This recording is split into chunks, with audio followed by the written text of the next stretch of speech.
준비되지 않은 장수는 축복이 아니라 재앙이다. 피터 드러커가 현대사회의 노후 문제를 예견하며 남긴 말입니다. 현재 대한민국은 전 세계에서 가장 빠른 속도로 고령화가 진행되고 있습니다. OECD가 발표한 자료에 따르면 한국의 노인 빈곤율은 40%를 상회하며 회원국 중 압도적인 1위를 기록하고 있습니다. 더 충격적인 사실은 이 빈곤의 늪에 빠지는 계층이 평생을 게으르게 산 사람들이 아니라는 점입니다. 대기업 부장, 공무원, 성실한 자영업자처럼 우리 사회의 중산층을 지탱해 온 50대가 은퇴와 동시에 빈곤층으로 전락하는 이른바 실버푸어 현상이 가속화되고 있습니다. 많은 분이 은퇴하면 좀 편하게 살 수 있겠지라고 생각합니다. 하지만 통계청의 가계금융복지조사 데이터를 분석해보면 50대는 자산이 생애 정점에 도달하는 시기인 동시에 부채 또한 가장 많은 시기입니다. 소득은 곧 끊기는데 지출은 줄지 않는 재무적 데드크로스가 발생하는 구간인 것입니다. 이 시기에 우리는 관성에 따라 움직입니다. 어제와 똑같은 소비, 자녀에 대한 무조건적인 지원, 귀를 얇게 만드는 투자 유혹, 그리고 건강에 대한 근거 없는 자신감. 이 네 가지 관성이 100세 시대의 긴 노후를 위협하는 가장 큰 리스크입니다. 오늘 이 시간에는 50대의 자산을 소리 없이 그러나 확실하게 무너뜨리는 4가지 결정적 실수를 이야기해 보겠습니다. 첫 번째로 짚어볼 문제는 한국 사회 특유의 자녀 지원 문화입니다. 미래에셋 은퇴연구소의 설문조사에 따르면 대한민국 5060 세대의 약 65%가 자녀의 결혼 비용을 지원할 의향이 있다고 답했습니다. 문제는 그 규모입니다. 자녀 1인당 대학 등록금부터 결혼 자금까지 평균적으로 2억 원 이상의 비용이 든다는 통계가 있습니다. 부모의 노후 자금인 퇴직금과 연금을 헐어 자녀의 아파트 전세 자금을 대주는 일이 비일비재합니다.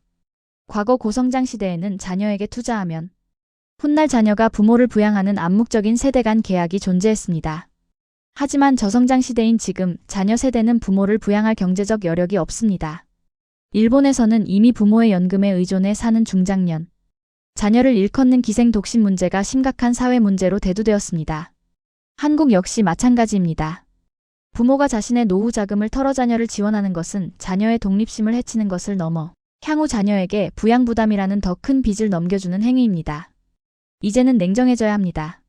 자녀에게 줄 수 있는 최고의 유산은 수억 원의 결혼 자금이 아니라 자녀에게 손 벌리지 않고 품위 있게 사는 부모의 모습입니다.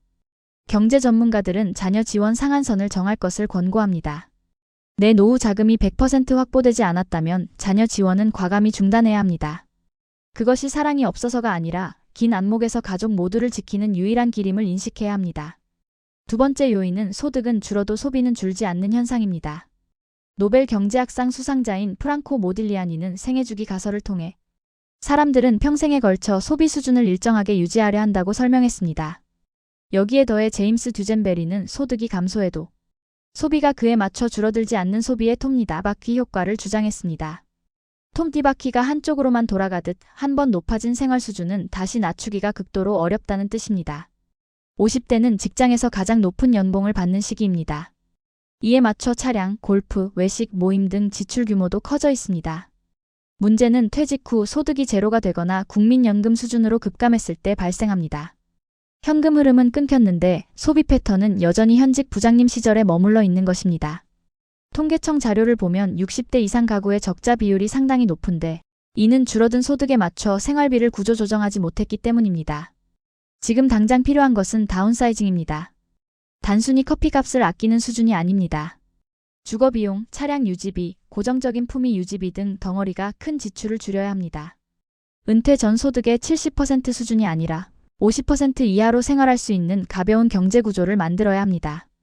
은퇴 후 40년을 버티게 하는 힘은 화려한 소비가 아니라 매월 통장에 꽂히는 확실한 현금 흐름과 낮은 고정 지출에서 나옵니다. 세 번째로 경계해야 할 것은 인간관계를 매개로 한 금융 리스크입니다. 50대는 사회적 네트워크가 가장 넓은 시기이지만 동시에 금융사기나 잘못된 투자에 타깃이 되기 가장 쉬운 연령대입니다. 금융감독원의 보이스피싱 및 금융사기 피해 현황을 보면 50대 이상의 피해 금액이 전체의 절반 이상을 차지합니다. 이는 은퇴를 앞두고 자산을 불려야 한다는 조급함과 지인의 부탁을 거절하지 못하는 한국적 정서가 결합된 결과입니다. 특히 이거 너한테만 알려주는 거야 라는 지인의 권유, 혹은 은퇴 자금으로 섣불리 시작하는 자영업 창업은 노후를 망치는 지름길입니다. 국세청 국세통계연보에 따르면 신규 창업자의 폐업률은 지속적으로 증가하고 있으며 특히 음식점업의 경우 5년 생존율이 20%대에 불과합니다. 평생 모은 퇴직금을 경험 없는 사업에 쏟아붓는 것은 투자가 아니라 도박에 가깝습니다.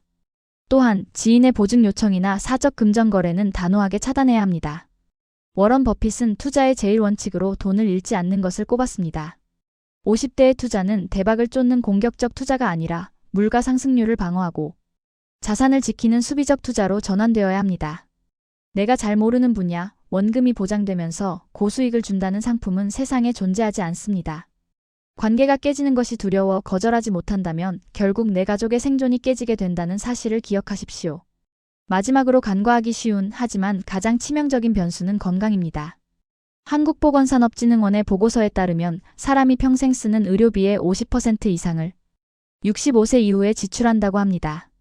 50대의 건강관리를 소홀히 하는 것은 미래에 갚아야 할 거에게 빚을 지는 것과 다를 바 없습니다. 나는 아직 젊다, 나중에 아프면 병원 가면 된다는 안일한 생각이 노후 파산의 방아쇠가 됩니다. 특히 50대는 암, 심뇌혈관 질환 등 중증 질환의 발병률이 급격히 높아지는 시기입니다. 건강을 잃으면 근로가 중단되는 것은 물론 간병비, 치료비로 인해 모아둔 자산이 순식간에 증발합니다. 이를 메디컬 푸어라고 부릅니다. 실손보험이나 중대질병보험을 점검하는 것은 기본이며 무엇보다 중요한 것은 선제적인 예방입니다. 매일 하는 운동과 정기적인 검진은 비용이 아니라 가장 수익률이 높은 투자입니다. 하루 30분의 운동이 10년 뒤 수천만 원의 간병비를 아껴줍니다. 건강한 신체는 은퇴 후에도 일을 지속할 수 있게 하는 최고의 자본입니다. 재테크 서적을 한 권 더 읽는 것보다 지금 당장 운동화 끈을 매는 것이 여러분의 노후를 더 확실하게 지켜줄 것입니다. 지금까지 50대의 노후를 위협하는 4가지 구조적 요인들을 살펴봤습니다. 통계와 데이터가 가리키는 현실은 차갑고 냉혹합니다. 하지만 미래는 정해져 있지 않습니다. 오늘 우리가 나눈 이야기가 불편하게 들리셨을 수도 있습니다. 하지만 그 불편함을 마주하고 익숙했던 삶의 관성을 끊어내는 용기를 낼 때 여러분의 미래는 바뀔 수 있습니다. 노후 준비의 핵심은 얼마를 벌었느냐가 아니라 어떻게 지키고 관리하느냐에 달려 있습니다. 자녀에게 경제적 독립을 가르치고 소비의 거품을 걷어내며 냉철하게 자산을 지키고 몸을 돌보는 일. 이 4가지 원칙을 실천하는 것이 중요합니다. 인생의 후반전은 속도가 아니라 방향입니다. 남들이 가는 길이 아니라 내가 주도하는 단단한 길을 걸어가시길 응원합니다. 오늘도 영상 시청해주셔서 감사합니다.